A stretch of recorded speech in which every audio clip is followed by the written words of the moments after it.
From paying homage to one of the movie's biggest influences to the continuity of the DC Extended Universe, here's why 2019's Joker is set in the year 1981. There's no denying that Todd Phillips' masterpiece is one of the most successful movies based on a single comic book, but at the same time, it's also very different from the comic book it's based on. The 2019 movie showed Joaquin Phoenix playing Arthur Fleck, a hired clown who wants to be a stand-up comic. But the fact that he is poor and has to care for his mentally ill mother keeps that dream from coming true. And due to high unemployment, healthcare cuts, and being bullied and lied to his whole life, Arthur turns into Batman's most iconic enemy, the Joker. But there was no sign of the caped crusader. Joker takes place in 1981, which is clear as we saw the Wayne family walking by movie posters for Blowout, Zorro the Gay Blade, and Excalibur, all of which came out that year. Now, fans were confused about why the movie is set in 1981, since the time period isn't important to the plot, and the fact that the story could have been told in the present day. But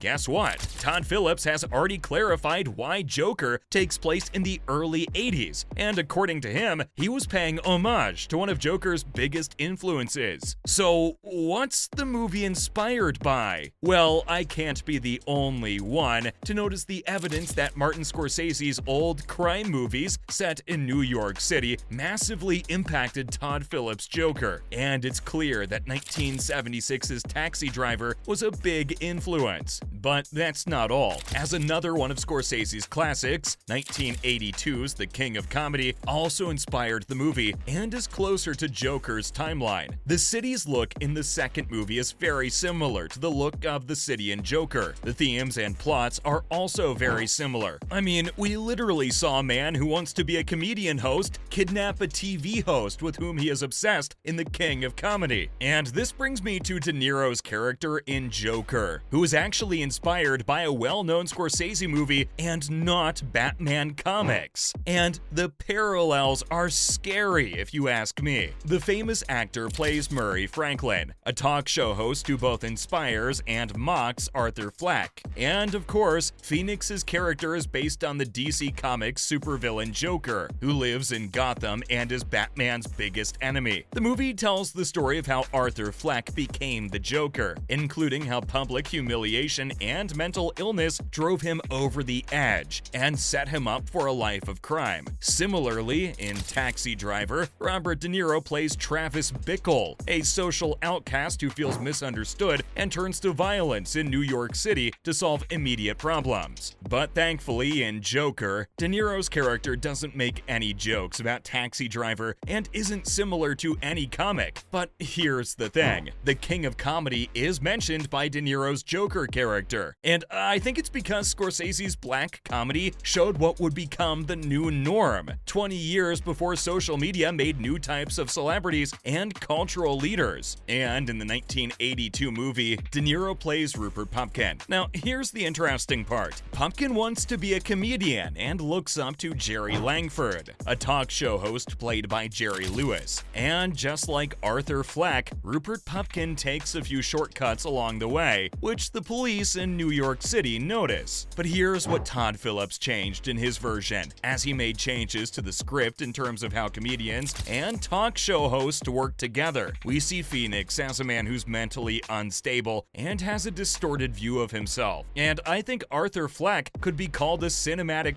cousin of De Niro's Rupert Pupkin. Both are men who change their immediate goals in order to reach their full pop culture potential, even if it's only for a short time. I also think that De Niro's character in Joker is like what might have happened if Rupert Pupkin from The King of Comedy had stayed in comedy for a long time. Now, the ironic part is that even though Phillips is inspired by Scorsese movies, he ends up using William Faulkner's Kill Your Darlings idea for his story. And this lets fans compare Phillips to Scorsese while laying the groundwork for an in-universe plot. But while fans continue with the speculation, The King of Comedy also asks important questions about education, power abuse, and gun laws in America. But that's not all. The main reason why Todd Phillips set his movie in the early 80s is because he didn't want it to connect to the DCU continuity. I think we can all all agree that Joker taking place in 1981 was a strange decision, since the main character is a Batman villain. In the 2019 movie, we see Bruce Wayne as a child, while Arthur Fleck must be in his 40s. This puts the Joker and the future Batman 30 years apart, which makes no sense. So, what was the reason behind this? Well, the director didn't want it to have anything to do with any other DC movie. It's no secret that